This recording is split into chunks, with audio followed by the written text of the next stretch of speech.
Marvel, the 10 best uses of the iconic Marvel corner box. Comic book cover design is an art form. In the late 1980s, Marvel began a universal cover design, which included a corner box with unique art. Comic book cover design is an art form of its own. In the late 1980s, Marvel began an almost universal cover design for most of its books. In addition to the logo was a box in the upper left corner above or below the price, issue number, date, and comics code seal of approval. In this box was art that was unique to that title. Occasionally, that box would be put to use cleverly or artistically. Comics cover dated January 1985 were part of an event called Assistant Editors Month when the editors all went to San Diego Comic-Con. In almost every case, the corner box reflected this admirably silly endeavor. Here are some other good uses of that space. Marvel Fanfare used the same corner box for issues 11-23, with 2 exceptions. Marvel Fanfare number 12 had assistant editor and Nocenti pushing editor Archie Goodwin out of the way.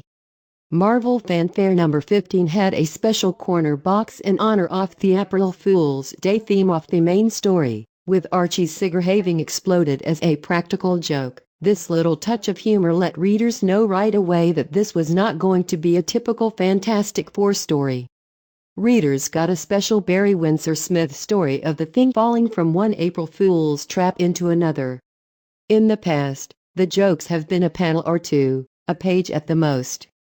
This was 19 pages of one joke leading into another and another, all paying off with Johnny Storm realizing that he got the date wrong. 9.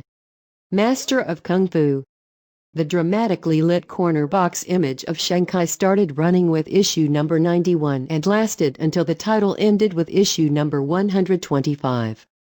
The coloring would change with each cover, helping to tie in with the overall mood of the cover. It was so linked that when Master of Kung Fu number 96 went for a monochromatic blue color theme, the corner box did the same. At Marvel, the corner box was a static image, becoming part of the logo in its design. It was a localized color theme that was mostly used. Shanky here not only is dramatically lit but breaking the bounds of the corner box with it shattered behind him. That corner box reminds us who is the deadliest Kung Fu master. 8. New Mutants.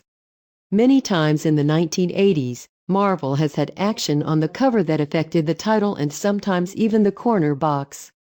Occasionally the character or characters in the corner box would react to something in the cover.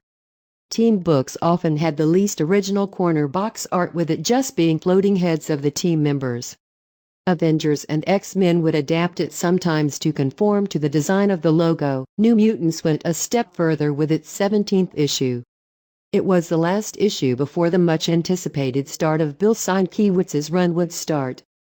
Sienkiewicz even provided inks over June Brigman's pencils for a cover depicting Cannonball fighting the Hellion jet stream. Cannonball's explosive blast is pushing the New Mutants off into the edge of the corner box with an appropriate reaction. While Sienkiewicz would customize the box art often, this one helped signify the change that was to come with the art on the title. 7. What If? For What If number 30 on, Marvel visited the first appearance of Wolverine. It detailed what would have unfolded if it had ended with Wolverine killing the Hulk. While it seems odd there was not yet a set of stock images for Wolverine to place in the left corner box. All that existed was a headshot in his newer mask, not the whisker-like mask he had at the time. The solution was to have a heavily silhouetted close-up of Wolverine popping his claws. Given how quickly What If stories deteriorated into the worst of possible outcomes, it sits very ominously on the cover. Unfortunately, it's also sharing real estate with a header advertising an ad running in all Marvel comics that month. 6. Captain America. This is the issue where the government gives Steve Rogers an ultimatum. He has to become an active agent of the government or give up being Captain America. By the end of the issue, he chooses the latter. The corner box, normally home for an image of Cap running into action, is replaced with a portrait of Abraham Lincoln. To set the tone of the issue, Lincoln is shedding a year. While the choice to color the portrait helps integrate it to the rest of the cover, it also helps the tears show up. By the time the reader gets to the last page, it becomes an appropriate image. 5. ROM. This might be the best of the assistant editor's month uses of the corner box.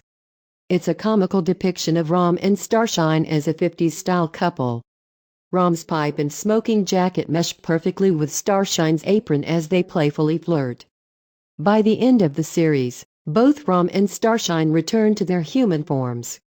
They stay together, having fallen in love, and have 2 children on Rom's homeworld of Galador. They even make a return trip to Earth for Rick Jones's wedding. 4. Star Wars. After Return of the Jedi, the Marvel Star Wars comics seemed to struggle. It had generally good art and played a little with making attractive covers to draw in readers. The right corner box, the one bit of art that was guaranteed to be visible, even on a newsstand, was a source of exemplary effort. On Star Wars number 103, the corner box highlighted Princess Leia. It also gave her a pose like a true action hero. Brandishing a pistol, she's ever vigilant, even after the fall of the Empire. This is an iconic image of a rebel leader. 3. Magic. The Magic Limited series told what happened to Illyana Rasputin in between the panels of X-Men number 160 when the X-Men lost their grip on her. When they finally pulled her through, years have passed. The corner boxes show the transformation as Illyana becomes a sorceress and ultimately discovers the darkest side of herself. That darker side would come to be known as the Darkkild. It would go from being Illyana's dark secret into a threat to the world itself. 2. The Amazing Spider-Man. This issue features a pitched battle between Spider-Man and a hobgoblin. The hobgoblin's identity was a mystery running through the series.